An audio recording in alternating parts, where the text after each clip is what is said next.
finished law school, came back to the area where I grew up in, and I started practicing law. And things went very well. I thought life was getting better every day. The practice was nice, the financial rewards were good. And then I got a call from a friend who challenged me as to my worldview, my thinking about life. He said that, you are not going to have this opportunity much longer because you're probably going to get married. I wasn't married at the time, didn't have children, didn't have a roommate. And he said, with this amount of time, this would be an excellent time for you to review what you think about life.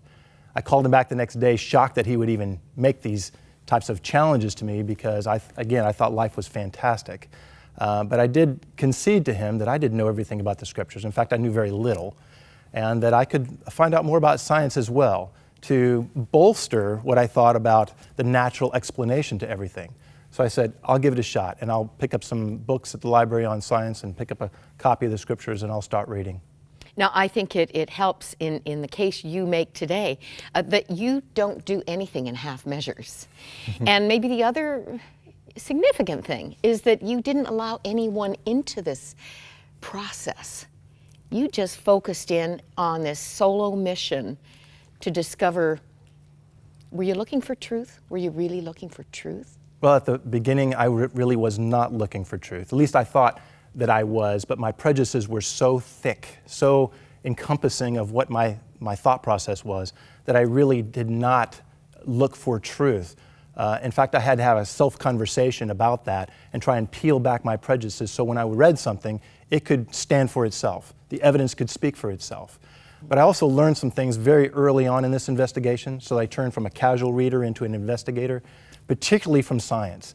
I learned from elementary school that the planets circulate or orbit around the sun, but I never paid attention to how precise that system really is and how each planet had the exact size, traveling at the exact speed, at the exact distance away from the sun, so that they would perpetually orbit around the sun, as opposed to flying off into the galaxy or spinning into the sun. And when all 8 of these planets had that type of relationship to the sun, I thought, this is so complex, so amazing, so precise, that it defies a natural explanation. And from there, I even wondered, what else did I not know that I needed to know about science? And that's when I turned into an investigator. Something kept you going, Michael, kept you probing. And I'm just so thankful that you did stop, I know you are, and take time to investigate this instead of just going on in what was a very successful career path. Yes, thank goodness for my friend. Thank goodness that he gave me a call. And it was that unique period of time of life that I was describing a moment ago. And thank goodness that something shocked me or jolted me into believing that I needed to pursue this further. I mean, casual reading, coming home after the end of a work day and reviewing something about science or reading the scriptures and just thinking I'm going to check off a box and call my friend back and say, there's nothing here for me. But there was a few very quick and early type of experiences whereby I was jolted about something that I had never considered before, and they kept coming. The more I read, the more I kept going into new directions and finding more truths that I hadn't considered. It's kind of like seeing dots on a board that weren't connected, but finally, even after that, they started coming together like puzzle pieces. Right. And like a mosaic, it all started coming together after a few months of doing this. It became more interesting as it went, and more scary as it went, because I felt like I was getting closer and closer to something that would radically change my world. Mm. And was there an aha moment, like Custer's last stand? This was it, you're done. There was a number of smaller aha moments. Again, those things that I couldn't dismiss. I couldn't just set them aside. They were undisputable as to them being a fact and it being inconsistent with what I thought about our lives. But then when I finally came to the point of realizing it was more likely than not that I was a created being, that everything changed. It's like the walls of my prejudices started falling down. Any last crumbles would have come to the ground at that point. And then a few weeks later, I determined that that creator was the creator that's spoken about in the scriptures. Those were my aha moments. What did you do?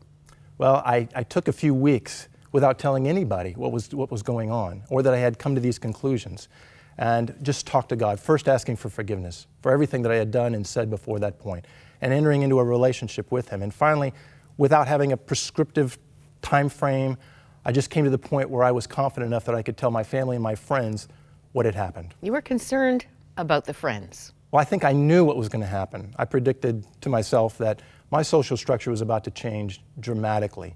I didn't know anybody who was a believer. I didn't know anybody who thought about things the way I was now thinking about them, other than my friend, he lived hours away. He was just calling me on the phone. So none of my local friends had thought the way that I did, and I thought there was going to be a huge jolt to them as it was to me, and probably I wouldn't have these friends any longer, and that's what took place.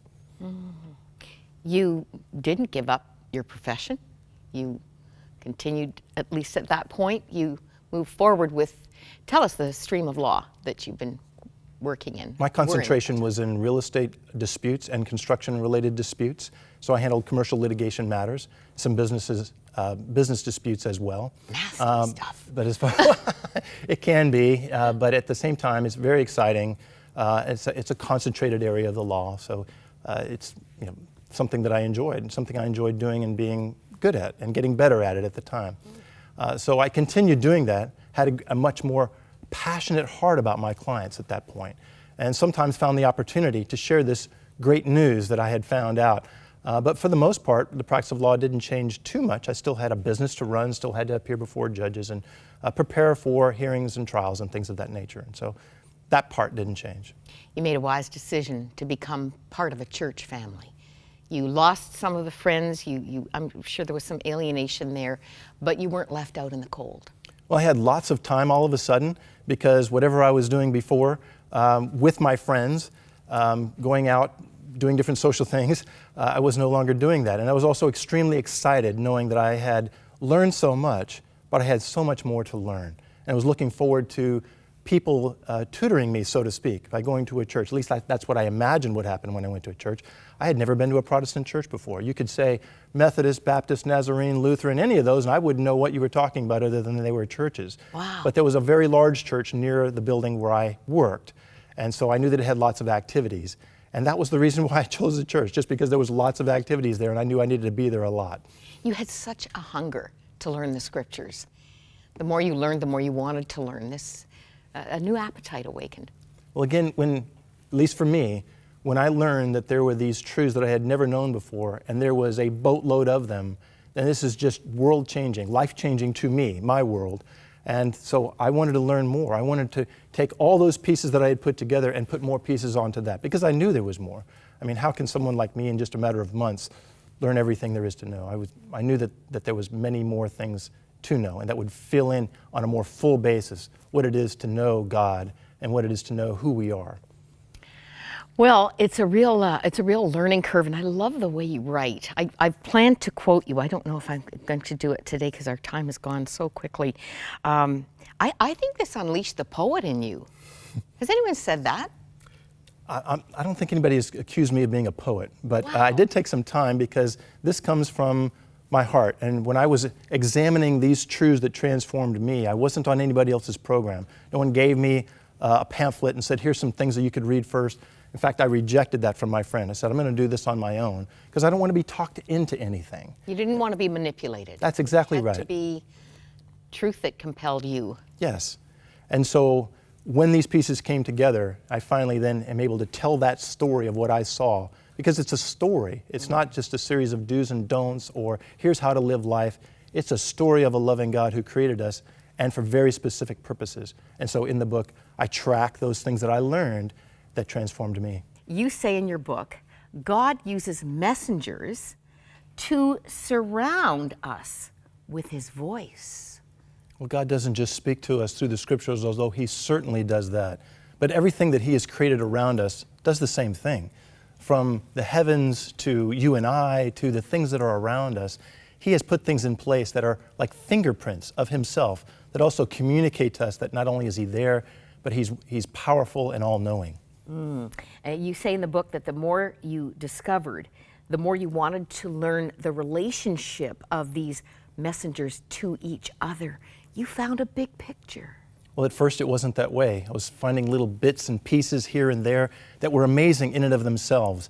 But when the picture came together and the relationship between these messengers, it overwhelmed me. It was a jolt to me that I've never had before. So it challenged me to keep going and find further relationships between all these things that God has made for us. You really gave science an equal platform with Scripture. you were examining the elements, the realities of what we know about science as you were looking into God's Word.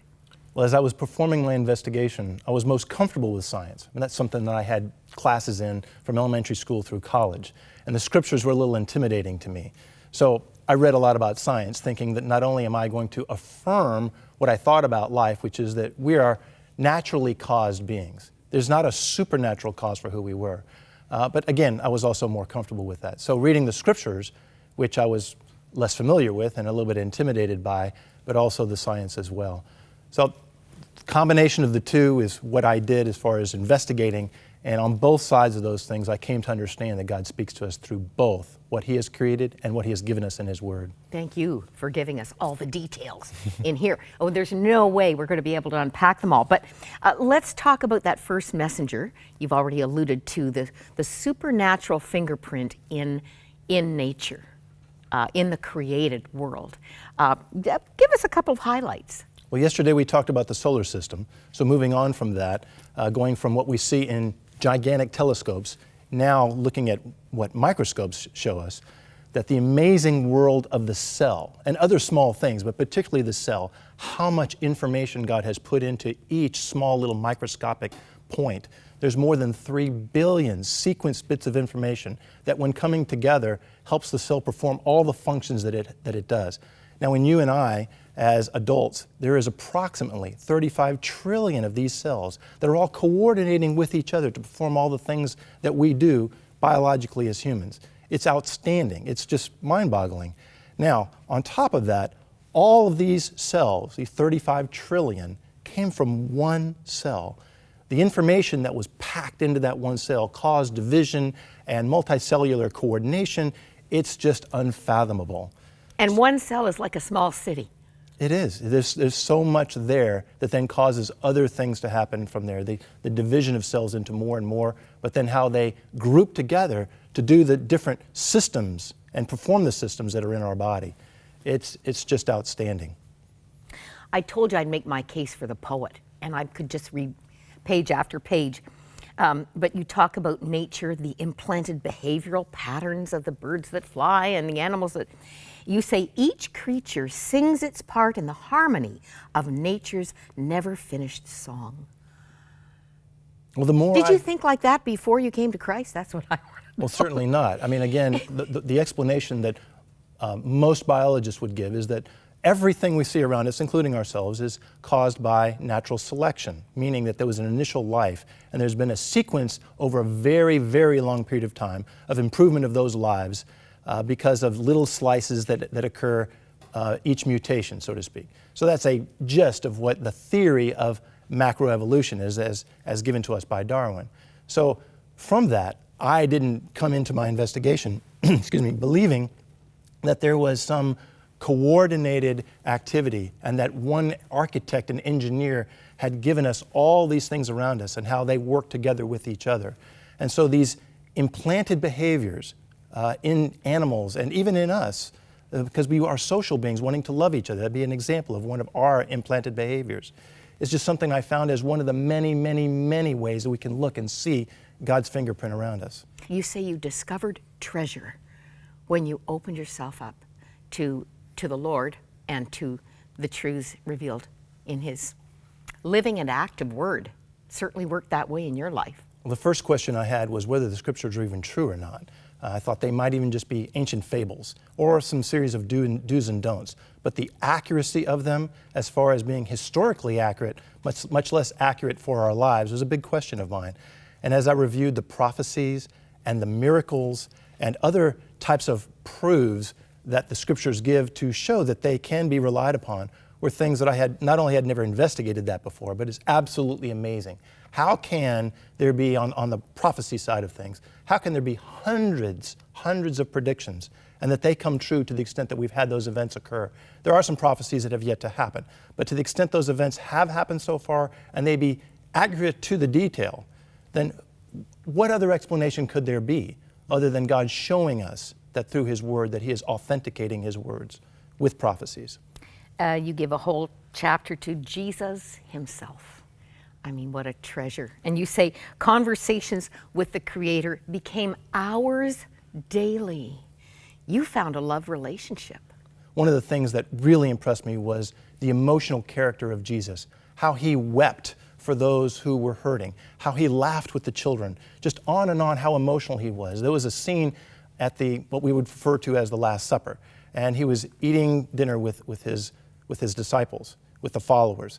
And there was one point where the gospel narrative was writing about something else primarily, but there's a significant subplot whereby John laid his head on Jesus' chest, and they had a brief conversation about something that was occurring, which is, again, the main part of the story. But to have that occur just shows the extreme confidence and love between Jesus and one of his followers, that would even occur. And it led me to believe, in addition to other things that I saw, of what a tremendous, loving person Jesus was. So having conversations with someone who is that loving was something that followed later on when I finally determined that Jesus was real, that he is our creator. Takes you out of the religion mold, doesn't it? And invites you. The word religion to me is some kind of stale type of thing where you might say yes, that's more likely than not to be true or not. But I didn't read the Bible that way at all. I read the story of God creating us and then sending Jesus, and Jesus doing what he did to then call us to this everlasting life. And everlasting life is not just being free from the temptations we have in this life, but is this incredible relationship whereby we're called to be his bride in Revelation. So the gathering of all the believers will then come together to be his bride. So we'll be joined together and joined with him in ways we can only imagine. And to me, that's the heartbeat of what the Gospels and the overall Scriptures are saying. That's why in one of your messengers, you actually called death the greatest day. Quote, "Like a lighthouse beckoning ships in from the seas, the reality of eternity calls us home." Death is part of the beckoning because of what you've illustrated, where it takes us, what has been prepared for us. Oh, let me just read one more, because I'm making my case too, Mr. Attorney. In the course of nature's choreographed performance, God issues his ongoing invitation for each of us to join the music and draw near to him. Indeed, some who have taken the time to truly listen now dance to the music with endless joy. I have to take us to a messenger that some people will cite as the reason they will not consider a good and loving God, and that is the problem of pain. You refer to the education of pain. You and your wife have faced what for some must seem the ultimate pain and loss, the death of a child. How did this affect your faith, your relationship with the Lord? Well, before even entering the investigation that I write about in The Beckoning, I had 3 high school friends, my best friends, that do anything for each other types of friends. And they had passed away in separate incidences as well. And so this, along with other issues, were part of my prejudices against the Scriptures, Christianity, religion kind of thing. It was all something that I just kept at bay and wanted to pursue other things other than investigating that. But since becoming a believer, then my son Connor died. And so there's always a challenge. And I've determined that we're never going to know all the whys. There has never been an expert that knows everything about pain. That's just not something God has given us. And I've determined that from all the things that he does give us, that he is absolutely loving and knowledgeable about all the things that are taking place in our lives. And from the Scriptures, when James says that to consider it joy when we enter into pain because it matures and completes us. And Paul talking about all the pains that he went through, saying that kept him humble because God apparently pulled Paul out for a very, very special purpose. And that type of purpose could have caused him to be boastful, but instead his pain caused him to be more humble. So pain works in us in ways that are mysterious but yet good. And also look at what happened to Jesus in the last 24 hours of his life. When he was scourged and then put on the cross for 6 to 9 hours, we cannot imagine. We can say we can only imagine, but I would say we cannot imagine the excruciating, deep pain that took place in one person's life. And so if in fact the greatest day in humanity, which is the salvation of man, occurred with so much pain, I have to leave open the possibility that pain works wonders to us when we respond properly in our lives.